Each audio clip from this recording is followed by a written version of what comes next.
Assalamualaikum warahmatullahi wabarakatuh. Kembali dengan saya, Efri Deblin MPD, guru di SDT Guru 1 Kota Bengkulu. Kali ini dengan bahan ajar digital, lingkungan dan manfaatnya, materi IPA kelas 5 SD.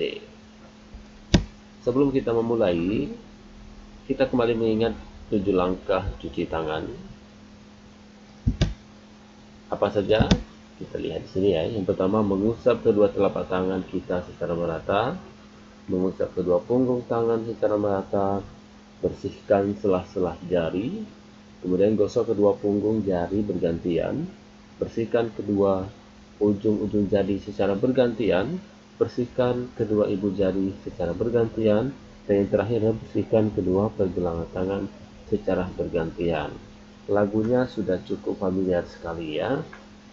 Ada 7 langkah untuk cuci tangan, mulai dari depan hingga ke belakang. Selah-selah jari, buku-buku jari, kuku-kuku jari, jempol pergelangan. Dan bilas dengan air bersih yang mengalir hingga busa sabun tidak ada yang tersisa. Lalu lap tangan kita dengan lap atau tisu yang bersih dan kering. Dan sebelum kita memulai, mari kita awali dengan lafaz basmalah, Bismillahirrahmanirrahim, dan doa sebelum belajar. Raditu billahi robba wa bil islami dina wa bi muhammadin nabiyya wa rasula. Rabbi zidni ilma warzuqni fahma. Amin ya rabbal alamin. Kami ridho Allah SWT sebagai Tuhanku, Islam sebagai agamaku, dan Nabi Muhammad SAW sebagai Nabi dan Rasulku. Ya Allah, tambahkanlah kepadaku ilmu, dan berikanlah aku pengertian yang baik. Amin ya rabbal alamin. Baik teman-teman, kompetensi dasar kita masih sama dengan 2 pembelajaran sebelumnya, yaitu menjelaskan alat gerak dan fungsinya pada hewan dan manusia, serta cara memelihara kesehatan alat gerak manusia. Indikatornya adalah mengetahui fungsi alat gerak pada hewan dan manusia, menunjukkan cara merawat alat gerak. Dan tujuan pembelajaran kita kali ini adalah mengetahui cara memelihara kesehatan alat gerak manusia, penyakit atau kelainan pada alat gerak manusia, dan kelainan otot pada manusia. Nah, kita langsung masuk yang pertama, yaitu cara memelihara kesehatan alat gerak. Apa saja? Hampir setiap aktivitas kita menggunakan alat gerak berupa tulang dan otot.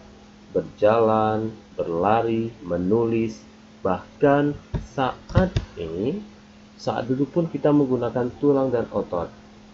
Oleh karena itu, kita perlu menjaga kesehatan tulang dan otot. Jika kita tidak memeliharanya, aktivitas sehari-hari akan terganggu. Nah, bagaimana cara memelihara kesehatan alat gerak? Yang pertama, makan makanan yang bergizi. Kemudian, coba sekarang sedang duduk. Posisi duduk tegak dan saat berdiri ya. Posisi tubuh tegak saat berdiri. Berdiri tegak maksudnya ya.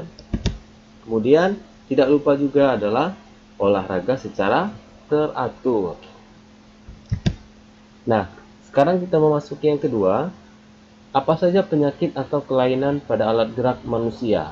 Yang pertama itu adalah retak dan patah tulang.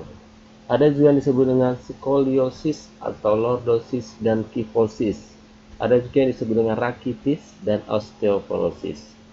Retak tulang adalah kelainan pada tulang yang disebabkan oleh benturan benda keras.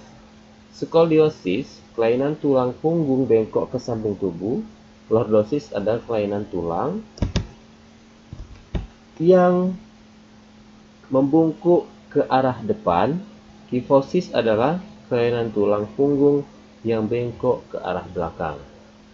Sedangkan rakitis adalah kelainan pada tulang yang disebabkan oleh kekurangan gizi seperti fosfor, kalsium, vitamin D, dan lain-lain. Bentuk tulangnya pun ada yang berbentuk seperti huruf X, ada juga yang berbentuk seperti huruf O. Itu disebut dengan rakitis. Dan yang terakhir adalah osteoporosis. Osteoporosis adalah penyakit tulang yang disebabkan oleh menurunnya kepadatan tulang yang disebabkan kekurangan fosfor. Jadi begitu ya teman-teman ya. Penyakit atau kelainan pada alat gerak manusia itu setidaknya ada 4 yang harus kita ketahui. Dan selanjutnya adalah kelainan otot pada manusia. Yang pertama adalah hipertrofi. Yang kedua, atrofi. Yang ketiga, stiff atau kaku leher. Dan yang terakhir adalah tetanus. Apa itu hipertrofi? Yaitu pembesaran otot karena bekerja terus-menerus. Itu sebuah kelainan pada otot ya, teman-teman ya. Kemudian, atrofi apa? Kelainan otot yang mengecil, lemah, dan bahkan menurunnya fungsi otot itu sendiri.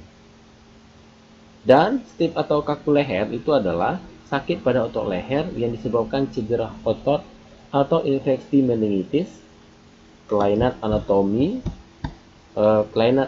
tulang.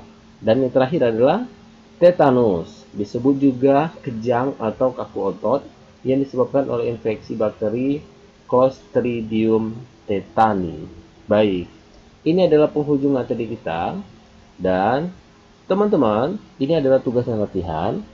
Kerjakan ayo berlatih pada buku Bu Pena halaman 55, nomor 1 sampai 4, kerjakan di buku tulis ya. Kemudian kerjakan ayo berlatih pada buku Bu Pena halaman 66, nomor 1 sampai 3, cukup isi bagan di dalam buku tersebut. Dan demikianlah materi IPA hari ini, semoga bermanfaat dan menambah pengetahuan dan kedekatan kita kepada Allah Subhanahu wa taala. Alhamdulillah pembelajaran organ gerak hewan dan manusia sudah usai. Mari kita banyak bersyukur kepada Allah karena kita telah diberi nikmat yang banyak. Salah satunya adalah alat gerak yang super keren. Semoga menambah kedekatan kita kepada Allah Subhanahu wa taala. Amin ya rabbal alamin. Alhamdulillahirabbil alamin. Subhanakallahumma wa bihamdika asyhadu an la ilaha illa anta astaghfiruka wa atubu ilaik. Assalamualaikum warahmatullahi wabarakatuh. Terima kasih.